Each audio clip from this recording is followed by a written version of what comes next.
Bonjour tout le monde. Aujourd'hui, c'est la première capsule qu'on vous présente qui va devenir une habitude parce que je vous présente ici notre nouvelle médecin en résidence. Elle s'appelle Julie Almassi.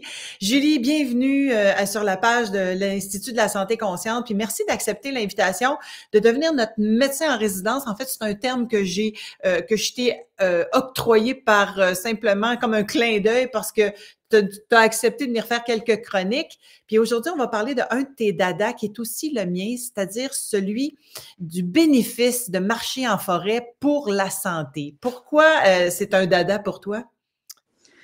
Ben merci de m'inviter dans les capsules. Pourquoi c'est un dada pour moi? Vraiment parce que j'ai découvert que chaque fois que je mets les pieds dans la forêt, ça prend quelques minutes, puis tout de suite, mon état change. Je me sens détendue, j'ai l'impression que mes sens se réveillent, j'entends les oiseaux, j'entends le vent dans les arbres, puis tout s'arrête. C'est comme si la Terre arrêtait de tourner. Bon, ben bienvenue dans mon club, hein? Et d'ailleurs, là, ce qu'on est en train de vous raconter, c'est extrêmement important parce que Julie, elle est médecin de famille. C'est pas une affaire d'ésotérique. S'il y a de la science en arrière de tout ça. Et moi, souvent, on me demande qu'est-ce que je pourrais faire pour aller mieux, pour élever ma fréquence, changer de gear en bon français, parce que des fois, quand le hamster part, là, il arrête plus. Je dis, mais va marcher en forêt. Pour commence par ça, dans le bois, dans un parc, là où il y a des arbres. Alors, c'est quoi la science derrière ça? Et notamment, il y a une pratique japonaise qu'on appelle le Shinrin-yoku qui est aussi basée là-dessus.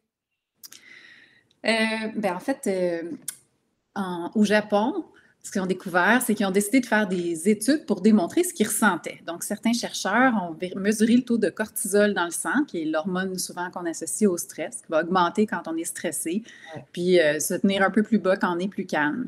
Donc, ils ont fait des mesures sanguines. Puis juste avant qu'on utilise les mesures sanguines, puis on a même des marqueurs au niveau de la tension artérielle, du rythme, de la variabilité du rythme cardiaque. On a aussi même les cellules qu'on appelle les NK, les Natural Killers, qui peuvent augmenter. Avant d'avoir toutes ces données scientifiques-là, on utilisait seulement des questionnaires d'état, d'humeur. Puis déjà, on avait des données probantes qui nous amenaient à se rendre compte que les gens ressentaient cet état de bien-être. Mais maintenant, on démontre que vraiment, certaines zones du cerveau qui sont associées au stress ou à la pensée ou les pensées qui vont vite dans notre esprit se calment, alors que les zones de plaisir et d'empathie vont s'animer ou recevoir plus de flux sanguin. Donc, on a le cortisol, les effets sur le cerveau, on a les natural killer cells qu'on appelle les cellules de défense contre les cancers qui vont augmenter. Puis, on a même noté que les bénéfices peuvent perdurer jusqu'à 2 semaines dans notre corps quand on a une exposition assez longue en forêt. C'est quoi l'exposition assez longue? Parce que moi, j'avais lu à un moment donné et j'ai déjà engagé d'ailleurs une animatrice de Shinrin-yoku dans un de mes ateliers justement sur la guérison de l'être. Puis elle disait que 3 jours en forêt, 2 nuits, si vous voulez vous payer des vraies vacances en forêt, ça peut augmenter jusqu'à plus de 50% les défenses naturelles du corps. Est-ce que c'est quelque chose que tu as retrouvé dans la littérature? J'ai retrouvé ça, mais souvent aussi, les chercheurs essayaient de mettre quelque chose un petit peu plus facile, là. Donc, ils donnaient un chiffre comme 5 heures par mois. Puis après ça, ben, j'ai trouvé aussi, même on va pouvoir voir sur un site québécois, ça s'appelle Prescrit Nature. Ils ont remarqué que le taux de cortisol descend de façon significative quand on est exposé entre 20 et 30 minutes. Donc, ce qu'ils recommandaient, c'était d'avoir un 20 à 30 minutes d'exposition 6 fois par semaine. Donc, tu sais, passer par la forêt ou une marche par jour d'un 20 à 30 minutes dans un environnement.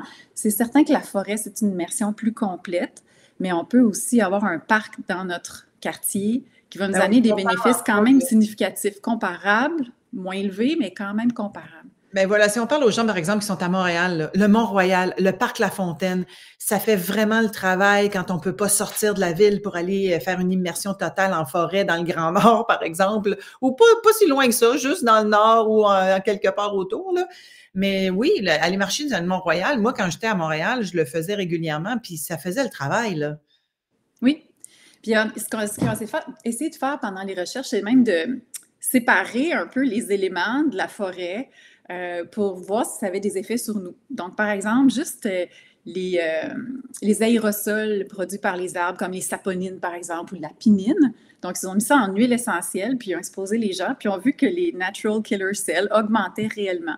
Donc, on sait que même si on avait des plantes ou de l'huile essentielle dans notre bureau, ou si on a de la terre, quelque chose avec la terre, déjà, ça a des effets sur notre corps. Donc, c'est quand même bon, même si on est seulement dans un parc. On a quand même des bénéfices, là. Donc, ça peut être quelque chose qu'on rajoute à notre routine habituelle pour avoir des bienfaits sur notre santé. Puis il y a aussi les phytoncides. Ça, c'est un terme qui est nouveau pour les gens qui s'intéressent à ça, mais c'est ce que les arbres dégagent. C'est une molécule, les phytoncides. Puis c'est ça qui fait la différence, là. C'est parce que ça dépend du taux de phytoncides dans l'air. Les phytoncides, en fait, c'est un produit qui est, comment je pourrais dire, émané par l'arbre pour se défendre contre des bactéries ou des mycoses, des champignons qui pourraient l'attaquer.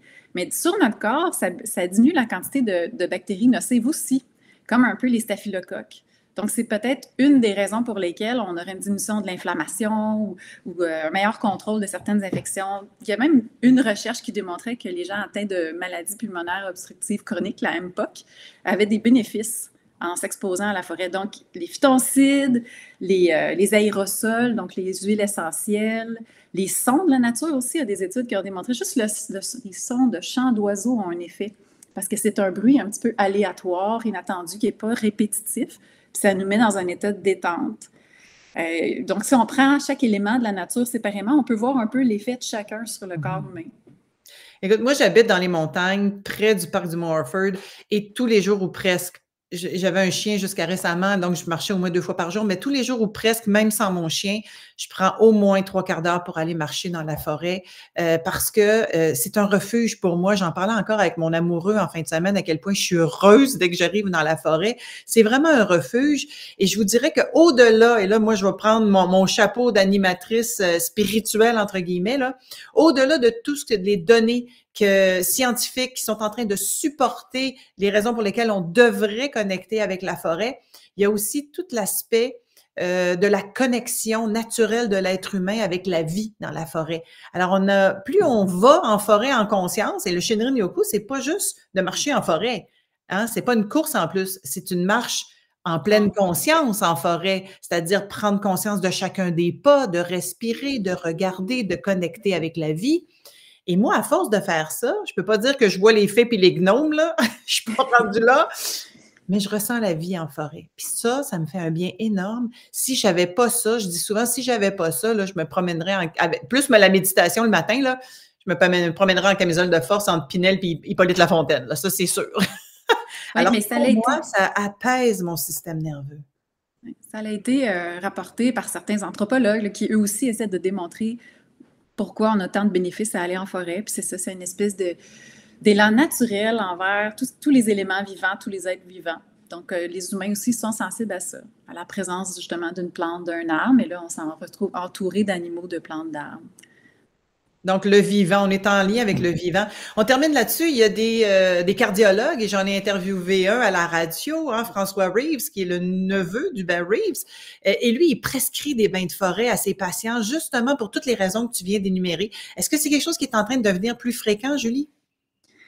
Bien, c'est quelque chose qui se crée au Québec. Hein. Depuis quelques années, on a un groupe de médecins de la région du Saguenay-Chicoutimi qui ont mis sur Internet une possibilité d'avoir quelque chose qui s'appelle Prescrit Nature. Donc, on peut avoir des prescriptions par bloc de 20 minutes ou 30 minutes pour qu'on associe un peu à l'intérêt des gens, à leur quartier.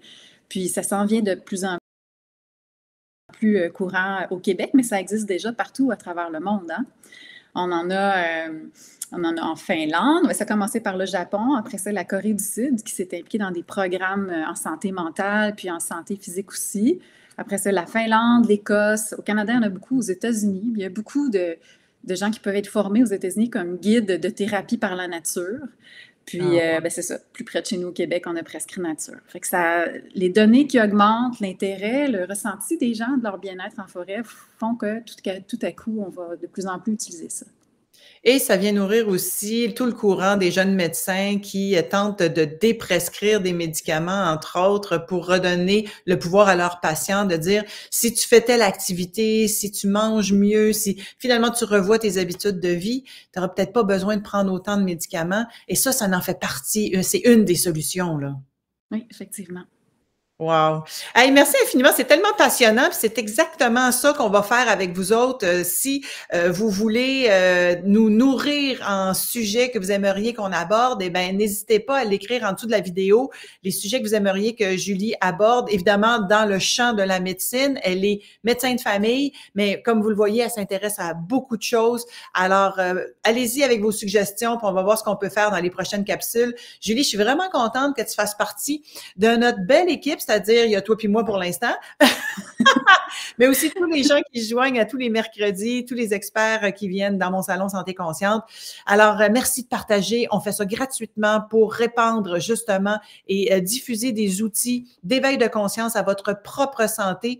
Alors, merci de le partager puis d'inviter vos amis à venir sur la page. À très bientôt. Julie, on se revoit bientôt. Merci. Ça me fait plaisir. Ciao.